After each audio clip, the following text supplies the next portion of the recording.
so we're having a little bit of a gap down. Not much is going on. Activision getting bought out. Activision with their toxic workplace culture. Exactly. Who would have thought? Who would have thought a bunch of neckbeards would create a toxic work environment? Who would have thought? Man, this BBIG, day 4, could be set up. Could be a potential short setup, but it's not that big of a move. It's only like 120%. That makes me cautious. I'd rather do nothing. But I just manage my positions. Well, all the crypto names are getting killed due to obvious reasons. It's MSDR. I'm thinking this could be an interesting short. SI, yeah, it's holding up well. On the weekly, it looks fine. Any oil names in particular? No, they're all extended. Oil entry was 2 weeks ago. Since then, everything has been extended. What's financials doing? Yeah, financials are weak too. Just need a lot of patience. A lot of patience. Bear market 2022. We had a bear market in 2021. 10 months of 2021. It's a hidden bear market. We are already 11 months into it. It's just been masked by the larger names.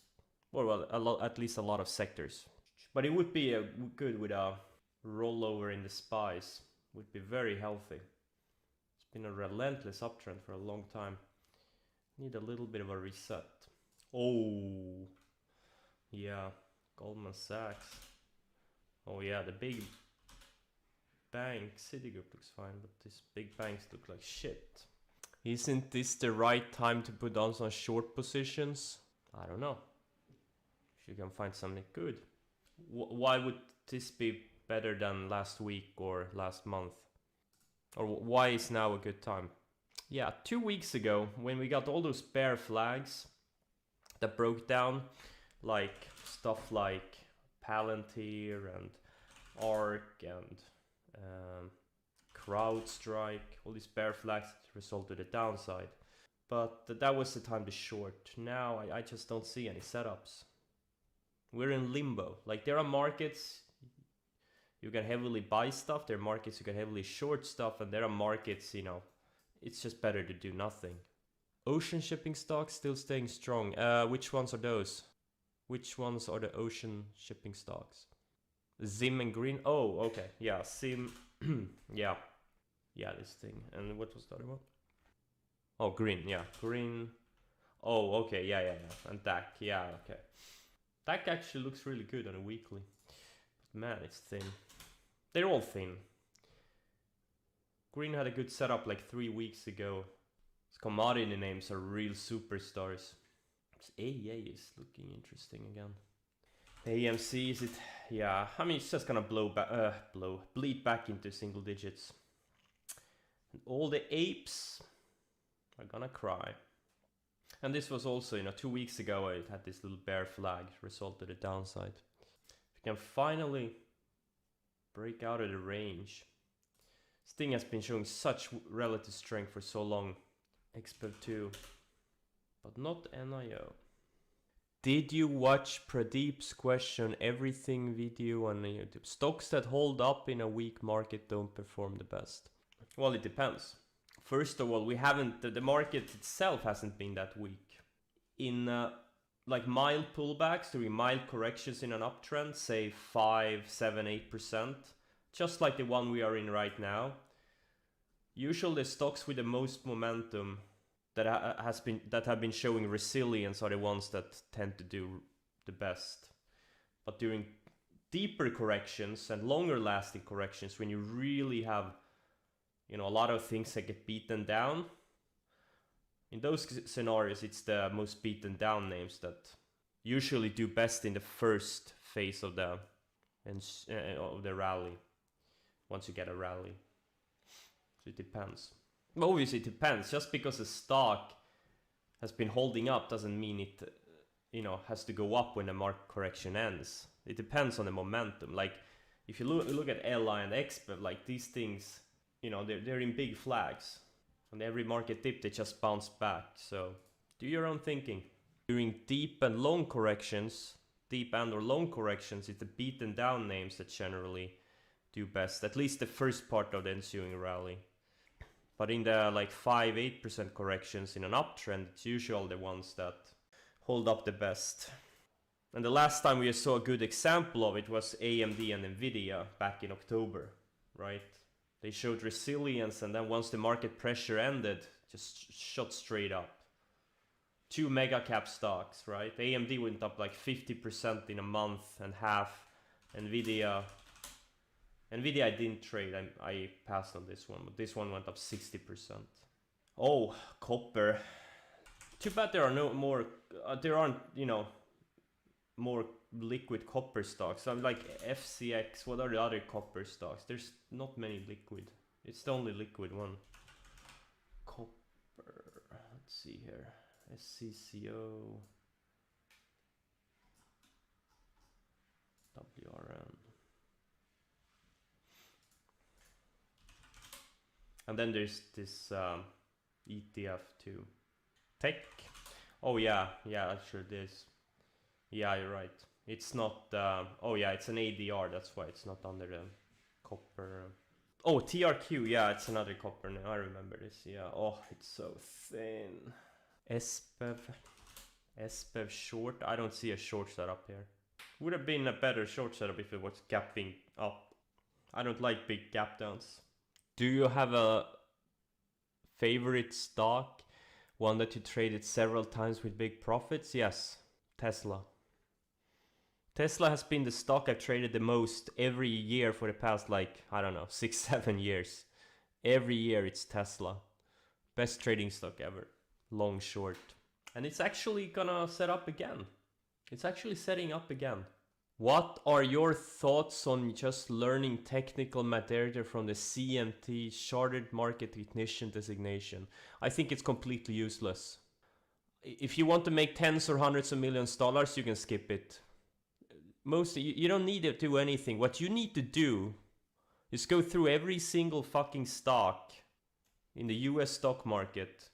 Look at the ones that had made big moves at any point during their existence. And then you go back, you start studying what were the patterns, what were the news, what were the market conditions. That's all you know. You don't need anyone. You don't need any designation or certification. It's all for losers. You need to understand how the stock market works, what makes it tick, why and how stocks move, how different sectors move. Because there's also differences between different sectors. And in what market conditions do certain sectors work better than others? That's what you need to do. You go back 20, 30 years. You don't even need to go back that far. You can just go back to the past 5 years. And you'll find at least, you're gonna find at least 3-4 setups that occur over and over again. You don't even need to know anything, you don't need to do any, or at least not a lot of fundamental analysis. You need to be aware of the sector. You will outperform most people. The most important thing is avoiding all the bullshit out there, all the misinformation. There's so much noise and bullshit out there. So many fucking losers selling all their courses and stuff. Exactly, it's all about not being a fucking victim. Take control, you need to take charge.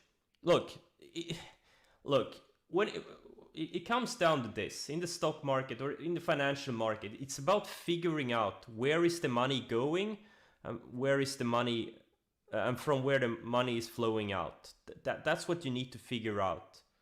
Now, it sounds easy, but it's hard, right? It's simple, but it sounds simple, but it's not easy. It takes time. Because we have all these stupid filters, and there's always these constant opinions and news and things that kind of distort reality. But the closer to reality you can get, the better. So unfollow all the people on Twitter, social media. Leave all these stupid fucking stock discords. They're for retards. It's just, especially if you're paying for a stock discord, just stop. The less noise, the better. All you need to do is listen to the market. You know, pay attention, right? Like right now we are in a mild correction. Now obviously it can turn into a bigger correction, but you know, what are the things, where is the money flowing, right? Where are the setups occurring? It's easy to get caught up in all these narratives. Oh, inflation and rate hikes and tapering and oh, Russia's gonna invade Europe. And you know, if it happens, right? And the market is gonna react accordingly. But you know, if you've been in the camp that everything is gonna go to shit for the past X amount of years or whatever, you made no money. If you listen to the market, you will capitalize on the good times and you will stay out during the bad times. That's the most important thing. You need to listen to the markets. Don't listen to news, listen to the markets. Don't listen to your friendly neighbor. Don't take his stock tips. He doesn't know anything. He has a 9 to 5. He doesn't know shit. All he does is have a bunch of opinions. You don't think Kenny Boy would live in your neighborhood? Yeah, that's true. He lives in a goddamn skyscraper in Chicago. Doesn't he own like the top 15 floors or something? He lives in a phallus symbol. I'm not sure if he's trying to compensate for anything, but how many floors does he own? Four floors? All right. Yep, he owns the tip. He looks down on people like us. All right. Looks like a lot of software names are kind of reversed. The CS is one of the more interesting ones. Holding the 200-day very well. CrowdStrike is interesting to undercut the 20 monthly, and now it's kind of building a wick here. SMH, Soxel, I think this is one of the most intriguing setups out there, the semiconductor complex. They've been showing a lot of strength, and you know, it's the whole ETF is flagging. I think, yeah, I think there could be something special there. I'm gonna trade it via Soxel and maybe a couple of individual names too, but yeah, it's building a powerful flag here. It's intriguing. There are things setting up. There are some very interesting things setting up. We're not quite there yet, but I think maybe, you know, later this week or and you know, next week there's gonna be a lot of setups if we have like bottomed for now. We're not out of the woods yet, but there are things setting up. Main thing to improve for me is increasing my time frames. Trade less. And you can always get better, you know. I think I'm pretty good at listening to the market and figuring out where the money is flowing or going to flow, but you know, you can always get better. There's always things to improve on. I try to be a little bit better every year. But yeah, Fudo so far has been great. It's easier to see on the weekly. You know, it got beaten, it got 83% drawdown, and it started building higher lows, and that's this little range break. Now, it's not really a setup I trade a lot, like these beaten down ones, but you know, in certain scenarios, these types of setups can work really, really well. But it's not really a traditional setup of mine, and it's not a big setup. It's a pretty liquid stock for me. It's not a huge setup.